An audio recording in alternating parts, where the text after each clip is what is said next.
Israel और Iran की जंग, भारत किसका देगा साथ?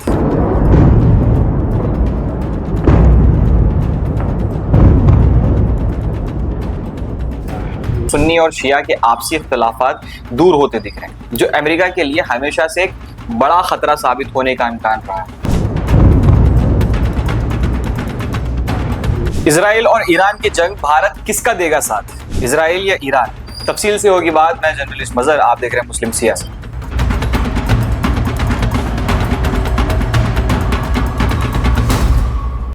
मुसलमानों से नफरत की बिना पर ही भारत देश में कई ऐसे जाहिल लोग हैं जो इजराइल जैसे जालिम देश के जुल्म के समर्थन में हैं और इजराइल को अपना परमपिता मान चुके हैं, जबकि दूसरी तरफ यहूदियों की नजर में भारत देशवासियों का मयार वही है जो एक ब्राह्मण की नजर में किसी दलित का होता है।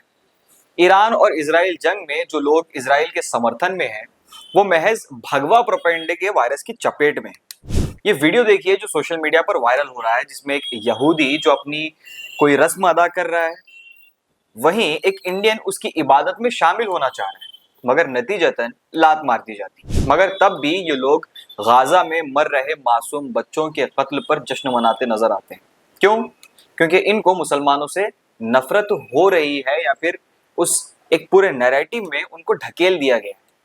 रेल की पटरी पर शौच करते हुए ट्विटर पर फेक इजरायली अकाउंट बनाकर मुस्लिम विरोधी पोस्ट करने वाले रमेश या सुरेश को मोदी जी नौकरी नहीं देंगे तो वो कहीं तो जाके टाइम पास करेगा ही। ईरान और भारत के दरमियान जो रिश्ते हैं वो इकोनॉमिक एक्सचेंज के हैं और नेचुरल रिसोर्सेस के भी। भारत और ईरान के दरमियान ताल्लुकात सिर्फ सियासी नहीं बल्कि तारीखी, सकाफती और तिजारती बुनियाद पर कायम। दोनों मुल्क एशिया की अजीम तहजीबों का हिस्सा रहे हैं। एक बहुत ही बड़ा सिविलाइजेशन अपना अपना रहा है दोनों ममालिक का, जहां दोस्ती और फायदेमंद ताउन की मिसालें कदीम दौरों से शामिल हैं। तारीख और सकाफती ताल्लुकात भारत और ईरान के दरमियान रिश्ते हजारों सालों पुराने हैं, क्योंकि फारसी जबान एक वक्त में हिंदुस्तान की रस्मी जबान हुआ करती थी, यानी कि ऑफिशियल लैंग्वेज का इसे दर्जा हासिल था। कभी मुगल दौर में ईरान का लिटरेचर, म्यूजिक, नक्काशी काफी असरअंदाज रहा। आज भी दोनों मुल्कों के दरमियान सकाफती मुहायदे और प्रोग्राम्स चलते रहते हैं कल्चरल एक्सचेंज के लिए। माशी ताल्लुकात पे अगर बात की जाए तो तेल, तिजारत और चाबाहर पोर्ट, ये बहुत ही ज्यादा इंपॉर्टेंट है। ईरान भारत के लिए एक अहम एनर्जी सप्लायर रहा है। कई सालों तक भारत ने ईरान से क्रूड ऑयल इंपोर्ट किया है। हालांकि अमेरिका के सैंक्शंस के बाद तेल की सप्लाई कम हुई, मगर दोनों मुल्कों ने रुपी रियाल पेमेंट सिस्टम जैसे अल्टरनेटिव तरीके इख्तियार किए। भारत का चबाहर पोर्ट में इन्वेस्टमेंट भी एक गेम चेंजर साबित हुआ है। ये पोर्ट पाकिस्तान को बाईपास करके अफगानिस्तान और सेंट्रल एशिया तक पहुंचने का रास्ता फराहम करता है। इस प्रोजेक्ट को भारत की रीजनल स्ट्रैटेजी में एक बेपनाह अहमियत हासिल है। अब अगर स्ट्रैटेजिक पार्टनरशिप और रीजनल सिक्योरिटी के बारे में बात करें तो ईरान और भारत दोनों अफगानिस्तान में स्टेबिलिटी के सपोर्टर रहे हैं।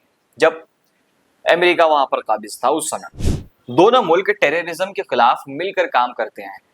Sea security, counter terrorism, regional connectivity जैसे फील्ड्स में ताउन बढ़ाने लगे। हाल की तरक्की और चैलेंजेस पे अगर ध्यान दिया जाए तो 2025 के आगाज में दोनों मुल्कों के दरमियान डिप्लोमेटिक मुलाकातें भी हुई हैं, जहां दोनों तरफ से ट्रेड, कनेक्टिविटी, म्यूचुअल रिस्पेक्ट को बढ़ावा दिया गया है। मगर ईरान पर लगे हुए सैंक्शंस और भारत के इजराइल और यूएस के साथ इंप्रूविंग रिलेशंस, दोनों को बैलेंस करने के लिए यहाँ पर भारत के सामने एक बहुत बड़ा चैलेंज आ जाता है। मगर इसके दरमियान भारत के साथ जो डोनाल्ड ट्रंप ने किया, पहले वहां के भारतीयों को जलील करके हाथों में चेन पहना के, जैसे कोई मुजरिम हो, कोई क्रिमिनल हो, कोई टेररिस्ट हो, वैसे उन्हें अमेरिका से बेदखल कर दिया गया, धक्के मार के डिपोर्ट कर दिया गया इंडिया वापस। और फिर टैरिफ्स में इजाफा करना, याद ही होगा आपको, पहले जो 26% के टैरिफ बढ़ाए गए थे। हालांकि जो प्रधानमंत्री मोदी हैं वो ट्रंप को अपना बहुत अच्छा दोस्त बताते हैं और उनके वापस वहां पर सत्ता में आने पर इन्होंने जश्न भी मनाया, अपने दोस्त को मुबारकबादें दी। मगर दोस्त जब गले मिलने आया था तो हाथ में खंजर भी लेके खड़ा था। और बाद में जो इंडिया और पाकिस्तान के बीच में जब तनाव पैदा हुआ तो उस समय ट्रंप ने बीच में फिर से उंगली घुसा दी और फिर से वो आगे क्रेडिट लेने के लिए कि मैंने दोनों देशों के दरमियान एक सीज फायर मुआहदा करवाया है। खैर, अपनी नाक घुसेड़ने की आदत से मजबूर हैं। बेगानी शादी में अब्दुल्ला दीवाना बनने की फितरत से ट्रंप बाज नहीं आए। ऐसे में इंडिया का स्टैंड साफ होना चाहिए कि वो अपनी डिप्लोमेटिक पॉलिसी को थामे रखे। किस कंट्री का रवैया पिछले दिनों उसके साथ कैसा रहा है, हालांकि ये एक बहुत ही बड़ी डिबेट इसमें एक हो सकती है कि जयशंकर जो अभी एक्सटर्नल मिनिस्टर हैं, उनके कुछ रील्स बनाए जाते हैं। हाल ही में ध्रुव राठी द्वारा उन्हें कुछ क्रिटिसाइज भी किया गया था। हालांकि ये बात बहुत काफी हद तक सही भी है कि एक्सटर्नल पॉलिसीज को लेके जितना संजीदा और जितना नाजुकी से काम दिखाया जाता है सोशल मीडिया पर, उतना हो नहीं रहा है। वरना अमेरिका के साथ जो रिलेशन बिल्ड करने के दावे किए जा रहे हैं, तो उसके बाद तो कम से कम ऐसी चीजें नहीं होनी चाहिए थी। रही बात ईरान की, तो अब तक कोई कॉन्फ्लिक्ट पेश नहीं आया है भारत का। बहुत ही अच्छे रिश्ते अभी तक डिप्लोमेटिक वे में भारत ने बनाए हुए। मगर भक्तों को व्हाट्सएप यूनिवर्सिटी पर जो एक्सटर्नल अफेयर्स का चैप्टर पढ़ाया गया है, उसके अनुसार तो यहूदी ही यदुवंशी हैं। इसलिए इजराइल को अपना बाप मानकर ये लोग चिल्लाने लगते हैं और उससे किसी को कुछ खास फर्क पड़ता भी नहीं। सही में बोल रहा हूँ। अगर ये बात सुनने के बाद ये वीडियो अगर किसी अनपढ़ तक पहुंच रहा है, वो नीचे आके कमेंट सेक्शन में कमेंट में अगर कुछ टाइप भी कर रहा होगा, तो भाई याद रखो, तुम्हारे कुछ भी कमेंट करने से, तुम्हारे अनाप शनाप बकने से हमें कोई फर्क पड़ने वाला है नहीं। पहले ही तुम लोग ट्विटर पे जाके वहां फेक अकाउंट बना के जो भी चीजें करते हो, उसका खुलासा हो चुका है। कई सारे इजरायली अकाउंट जो इंडिया में बैठ गए, रमेश या सुरेश फ्रॉम बिहार या यूपी, ये लोग बना करके ऑपरेट करते थे, उसका पहले ही खुलासा हो चुका है। बेरोजगारी इतनी है ना, ये लोग भी क्या करेंगे। अब नजर इस चीज पर टिकी होगी कि ये जंग अगर वर्ल्ड वॉर 3 का एक सूरत इख्तियार करती है, तो इसमें बाकी देशों का क्या रवैया होगा। ये तो था इंडिया का स्टैंड कि क्या होना चाहिए, या फिर जो रिलेशंस है बाकी कंट्रियों के साथ, उसके बिना पर। मगर एक जो बहुत ही बड़ा मुद्दा है कि सऊदी और ईरान, सऊदी का जो अभी फीडबैक आया है, जो तासुरात आए हैं पिछले कुछ दिनों में, इट वॉज स्ट्रेंज, क्योंकि सुन्नी और शिया के आपसी इख्तलाफात दूर होते दिख रहे हैं, जो अमेरिका के लिए हमेशा से एक बड़ा खतरा साबित होने का इम्कान रहा है।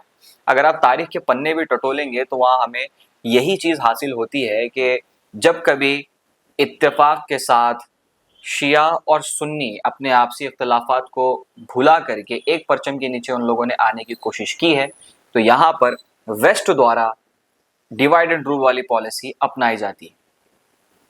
आप खुद सोचिए, कई सारे देश जो न्यूक्लियर पावर अपने साथ रखे हुए हैं, अमेरिका जो सबसे ज्यादा वेपन मैन्युफैक्चर का ताज जिसके सर पे जाता है, वो पीस की बात करता है यूएन में आके। वैसे में अगर ईरान ने थोड़ा सा यूरेनियम जमा कर लिया तो वहां सीधा इजराइल अटैक कर देता कि आखिर तुम इस यूरेनियम का करने क्या वाले। नजर इसी पर टिकी होगी कि बाकी देशों का क्या इस पर रद्दअमल होता है। आप अपने ख्यालात नीचे कमेंट सेक्शन में जरूर रखें, बताएं, बाज़ाब्ता इस चीज पर अवेयरनेस क्रिएट करने की कोशिश करें, क्योंकि अगर इत्तेफाक व इत्तेहाद से काम नहीं लिया गया तो हो सकता है कि इस बार भी वेस्ट मुसलमानों को तोड़ के अपनी बात मनवाने में कामयाब हो जाए। इस वीडियो को ज्यादा से ज्यादा शेयर कीजिए, अपने दोस्तों तक पहुंचाइए। हमारा काम पसंद आता है तो मुस्लिम सियासत को सब्सक्राइब जरूर कर लीजिए।